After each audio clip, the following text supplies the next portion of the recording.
All right, so I am here with Brad Ratzlaff, who is the music director at Trinity-St. Paul's United Church, and in fact recently celebrated 30 years in the position. Amazing.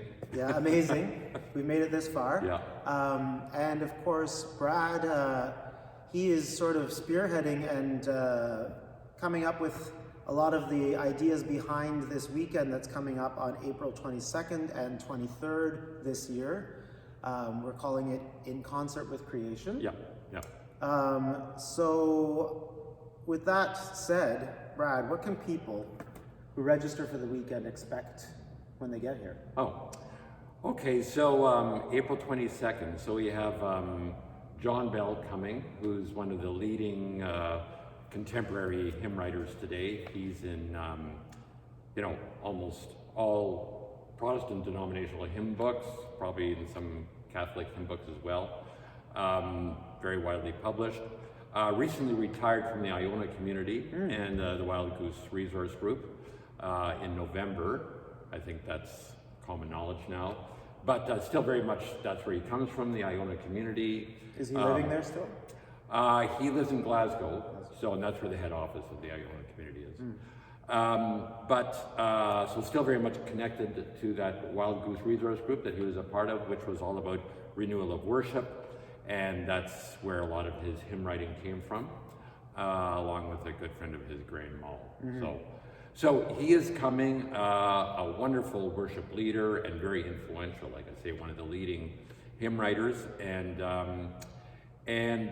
he'll be doing a workshop on Celtic spirituality and hymnody, and hymns that celebrate earth and creation, and actually may also be talking a little bit about a tie into Indigenous spirituality.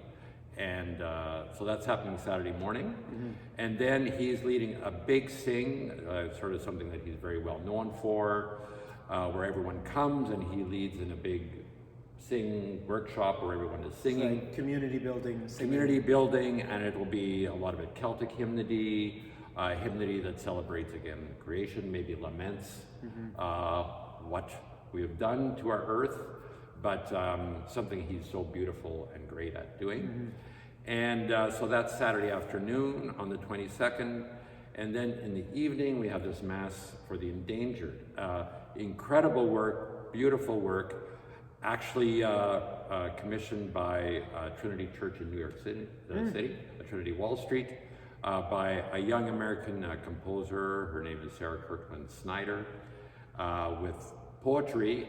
It's actually the ordinary of the Mass, so Kyrie, Gloria Sanctus, Benedictus, and Agnus Dei, but also with beautiful poetry by Nathaniel Bell's, poet from New York City, I think is where he is. Yeah, we just started rehearsing this in our choir practice last night, and I can. What do you think? I can testify. Put you on the spot. The credo is exactly that. It bounces back and forth between not just the Latin of the credo, but there's English poetry that was written recently, and then there's also the English credo is woven in there too, with elements of chant. It sounds like. So it's a real mixture of things. She has been in Toronto before too, right? She has.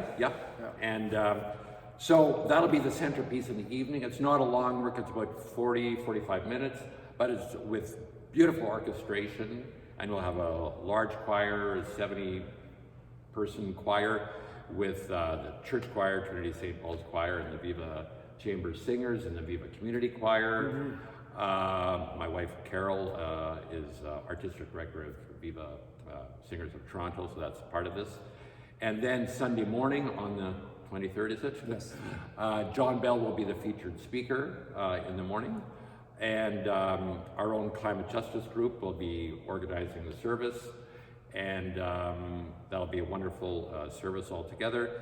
And then in the afternoon, we're going to go more towards that Indigenous element where Celtic spirituality and Indigenous spirituality connect. And former moderator of the United Church, Stan Mackay, first Indigenous moderator, will be very involved in that. And he may be also involved, I'm not sure yet, in some of the workshops earlier on Saturday. So it's a great combination of these Celtic spirituality and indigenous spirituality and where those intersect, how they intersect. And from what you've told me, Stan and John have already talked with each other. Yes, that's right. Okay. Yes, yep, that's right. And in fact, Stan Mackay was saying he spent a whole retreat on Iona and knows the Iona community very well. I didn't know this, we didn't know this when we were bringing him into the mix, really, but he was very much connected to a lot of that kind of thinking already, so it was kind of cool that we were bringing some synchronicity happening. Yeah.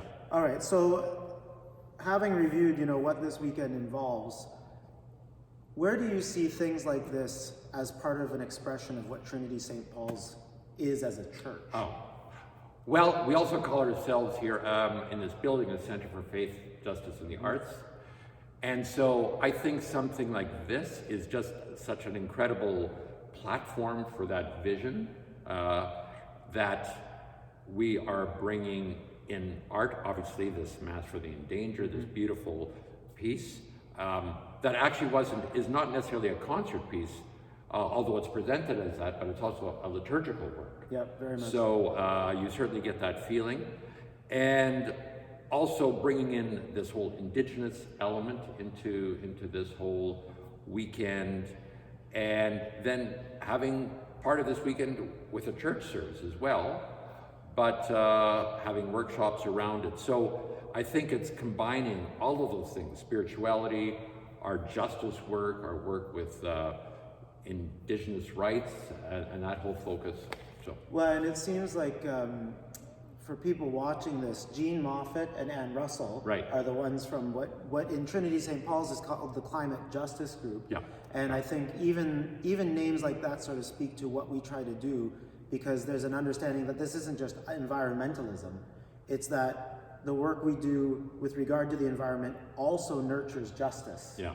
And I think you spoke well to this, that weekends like this, we are taking all these elements to simultaneously explore the justice element. The art is reinforcing that, but at the same time, we are a church, and there is a faith element. And there's a huge spiritual component to the whole weekend, right? Yeah. So, and then to take what we do in the workshop and the Mass for the Endangered, and then have that come out on the Sunday morning in our worship together. Mm-hmm. I think it's really celebrating what this building is trying to be, the Center for Faith, Justice, and the Arts. So, perfect. Yeah. Well, thank you to Brad for taking some time out of his organ practicing. Oh, yes. To talk to me about this. He's not wearing shoes right now. No, there you go. We've just spent a couple of minutes talking about the In Concert with Creation weekend.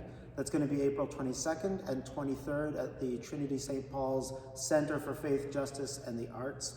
This is going to be a registered event, so as more information becomes available, get ready to jump on that and book your place. Please come, everyone. I think it'll be a great weekend. Yep, all are welcome. Yes.